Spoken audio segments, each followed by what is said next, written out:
ಇನ್ನು ಬೆಳಗಾವಿ ಜಿಲ್ಲೆಯ ಪ್ರಮುಖ ನಾಯಕರುಗಳಲ್ಲಿ ಸತೀಶ್ ಜಾರಕಿಹೊಳಿ ಕೂಡ ಒಬ್ರು. ಡಿಕೆಶಿ ಕ್ಯಾಬಿನೆಟ್ಗೆ ಎಂಟ್ರಿ ಕೊಡ್ತಾರಾ ಸತೀಶ್ ಜಾರಕಿಹೊಳಿ? ಹೇಳಿ ಕೇಳಿ ಸಿದ್ದರಾಮಯ್ಯನವರ ಆಪ್ತ ಬಳಗದಲ್ಲಿ ಗುರುತಿಸಿಕೊಂಡಿದ್ದಂಥ ಇದೇ ಸತೀಶ್ ಜಾರಕಿಹೊಳಿ ಈಗ ಡಿಕೆಶಿ ಕ್ಯಾಬಿನೆಟ್ನಲ್ಲಿ ತಾವು ಕೂಡ ಮಿನಿಸ್ಟರ್ ಆಗ್ತಾರ, ಕ್ಯಾಬಿನೆಟ್ಗೆ ಸೇರ್ಪಡೆ ಆಗ್ತಾರ.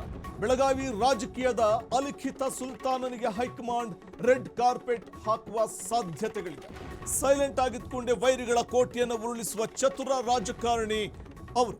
ಪ್ರಮುಖವಾಗಿ ಅಹಿಂದ ಮತ್ತು ಎಸ್ಟಿ ಸಮುದಾಯದ ದೈತ್ಯ ನಾಯಕನಿಗೆ ಬಿಗ್ ಪ್ರಮೋಷನ್ ಸಿಗೋ ಸಾಧ್ಯತೆಗಳಿದೆ.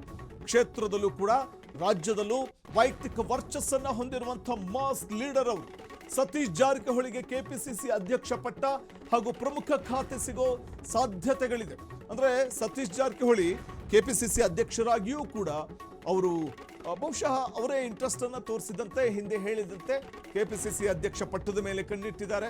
ಅವರಿಗೆ ಕೆಪಿಸಿಸಿ ಅಧ್ಯಕ್ಷ ಪಟ್ಟದ ಜೊತೆಗೆ ಸಚಿವ ಸ್ಥಾನ ಕೂಡ ಸಿಗುವಂತ ಸಾಧ್ಯತೆಗಳು ದಟ್ಟವಾಗಿದೆ. ಬೆಳಗಾವಿ ರಾಜಕೀಯದ ಅಲಿಖಿತ ಸುಲ್ತಾನನಿಗೆ ಹೈಕಮಾಂಡ್ ರೆಡ್ ಕಾರ್ಪೆಟ್ ಹಾಕಿ ಸ್ವಾಗತ ಮಾಡೋ ಸಾಧ್ಯತೆಗಳು ದಟ್ಟವಾಗಿದೆ. ಇಲ್ಲಿ ಸಿದ್ದರಾಮಯ್ಯನವರ ಆಪ್ತ ಬಳಗದಲ್ಲಿ ಗುರುತಿಸಿಕೊಂಡಿದ್ರು ಕೂಡ ಅಹಿಂದ ಮತ್ತು ಎಸ್ಟಿ ಸಮುದಾಯದ ದೈತ್ಯ ನಾಯಕನಿಗೆ ಬಿಗ್ ಪ್ರಮೋಷನ್ ಸಿಗಬಹುದು. ಡಿಕೆಶಿ ಕ್ಯಾಬಿನೆಟ್ನಲ್ಲಿ